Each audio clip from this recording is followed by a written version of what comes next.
কারণ মানুষ একদিন ঠিকই বুঝবে কোনটা সঠিক কোনটা ভুল। এটাই স্বাভাবিক। সঠিক জিনিসটা বুঝতে আমাদের দেরি হয়, তো হোক না।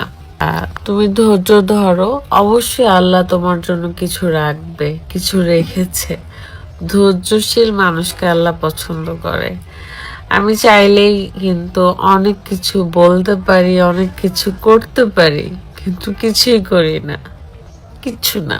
কারণ আমি মানুষের ক্ষতি করতে পছন্দ করি না, কোনোদিনও করিও নাই। তো আপনাদের ভাইয়ারাও একটু পরে আসবে, কারণ বছরের শেষ দিন ওর বউকে ছাড়া থাকবে না, বিষয়টা এরকম। তো আলহামদুলিল্লাহ, আলহামদুলিল্লাহ সবকিছুর জন্যই।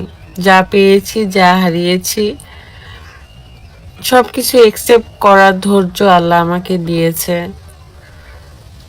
আল্লাহর কাছে শুকরিয়া আদায় করি। আল্লাহ সবচাইতে ভালো জানে, সবচাইতে ভালো বোঝে।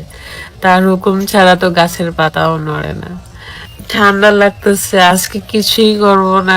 বছরের শেষ দিনে এবার ছিটিকে খোঁচা মেরে একই কথা বলল বিথি। বলল, একদিন সবাই বুঝতে পারবে আমি কি ছিলাম, আমি বলছিলাম নাকি সঠিক ছিল। আর সবার চেহারা একদিন না একদিন সবার সামনে ঠিকই চলে আসবে। সেটা আল্লাহ চাইলে সব কিছুই সম্ভব করতে পারে।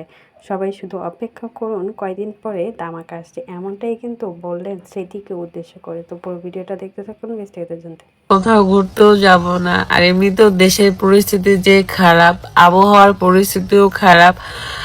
আমাদের গ্রামে এত বেশি ঠান্ডা, তারপরেও কিন্তু এই মাটির ঘরে এত ঠান্ডা লাগে না আমাদের, কারণ এটা একদম ভিতরের ঘর। এই রুমটা দেখতে পাচ্ছেন, জিরো বাল্ব চলে আছে, আমি জিরো বাল্ব দিয়েই ঘুমাই রাতের বেলা। তো এইটাই ছিল। এখন বসে আছি ঘুম থেকে উঠে বিছানায়। এটা চলবেই, রাত পর্যন্তই থাকবে, এমনি থাকবো, বেরো হব না। আজকে আমার এই বছরের শেষ সকাল, শেষ দুপুর, শেষ রাত, হতে পারে আগামীকাল আমার শেষ, আমার জীবনের শেষ দিন। আর এতটুকু বলবো যে আপনাদের ফারহানা মিথি কোনোদিন অন্যায় করে নাই, আপনাদের কাছে প্রতারণা করে নাই, কাছের মানুষদের কাছেও প্রতারণা করে নাই, বেইমানি করে নাই, দুইটা টাকা মেরে খায় নাই। আপনাদের ফারহানা মিথি সব সময় দিয়ে এসেছে, এই কারণে আমি বাসটা বেশি খাচ্ছি।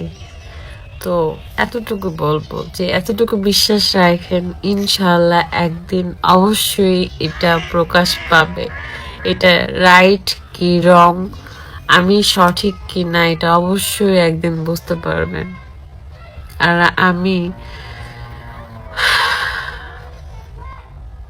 আমি কি এটাও বুঝতে পারবেন।